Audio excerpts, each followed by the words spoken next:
Hi, I'm student clinician John Moulton, and this is my week 7 video for hand tingling. Today I have a patient that presents with bilateral hand tingling. She's got a little clumsiness and some bathroom problems, and also has shaky hands and some dizziness. So my differential diagnosis would be for metabolic problems, I'm thinking diabetic neuropathy, thyroid dysfunction, nutritional deficiencies like B12, anemia, or maybe heavy metal poisoning. And then for neurologic, it could be multiple sclerosis or spinal cord degeneration. So next I'm going to perform my inspection. So I'm going to be looking at ambulation and gaits. I'm going to have my patient walk to the wall, and I'm inspecting her gait as she walks, looking for any abnormalities. And then for my inspection, I'd be looking at her muscles for any spasticity or flaccidity of the muscles or any involuntary movements or, again, abnormalities. Next, we're going to do my neuro test. So we're going to do the direct light reflex first. So I'm going to stand on the side of my patient so that you can see, and I'm going to shine the light into her eye. And for the direct light reflex, I'm looking for ipsilateral pupil constriction. And the afferent neuron would be cranial nerve 2, which is the optic nerve, and the efferent would be cranial nerve 3, which is oculomotor, and the integrating center would be the midbrain. Next, we're going to do indirect light reflex. So I'm going to shine the light in the patient's eye. For indirect light, I'm looking for contralateral pupil constriction. And again, the afferent neuron is the cranial nerve 2, or the optic nerve. Efferent is cranial nerve 3, oculomotor. The integrating center is the midbrain again. Next, we're going to do the accommodation reflex. So I'm going to have you look directly right here in the middle of this pen.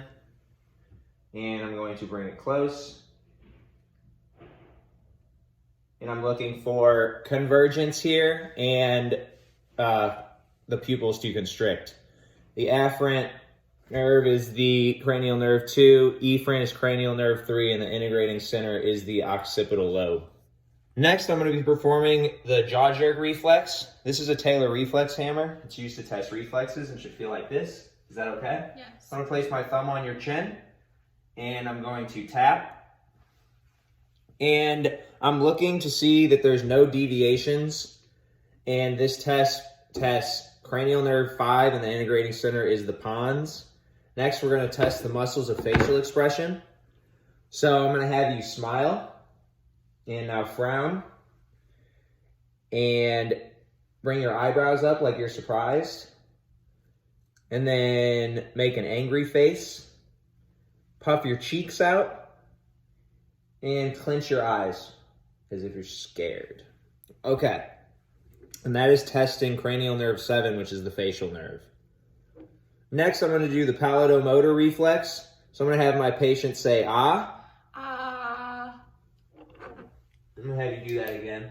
Ah. Okay.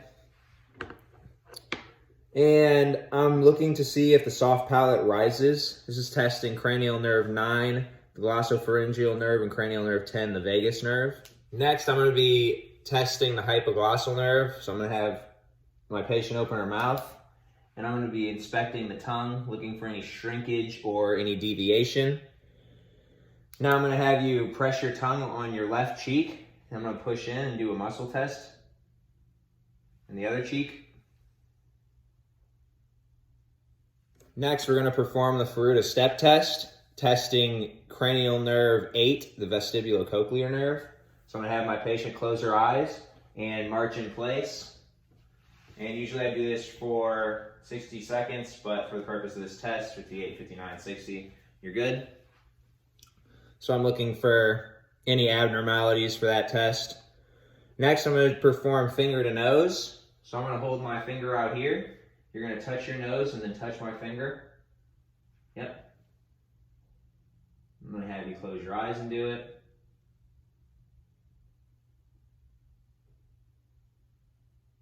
Other finger.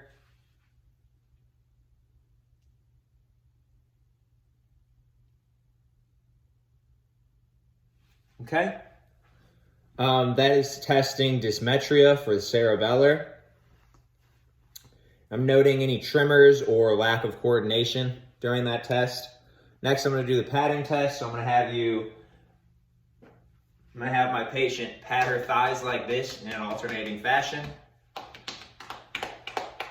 This is testing diadochokinesia and cerebellum.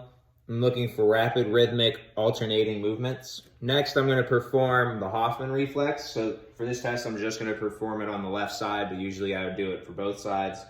So I'm going to stabilize at the proximal interphalangeal joint of the middle finger. I'm going to flick, and flexion and adduction of the thumb with flexion of the fingers indicates an upper motor neuron lesion in the cervical cord or the brain. Finally, I'm going to be performing the plantar reflex. Dr. G, I'm telling you right now, I have a squirmy patient, so just bear with me on this. So I'm going to take the end of this Taylor reflex hammer.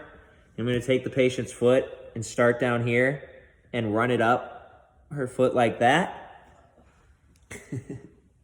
And normally the toes would curl down, but if I saw them fan outward, that would indicate Babinski's sign. And the afferent nerve is the tibial nerve, the efferent nerve is the tibial nerve, and the integrating center is the spinal cord S1, S2. Thank you very much. Have a great weekend.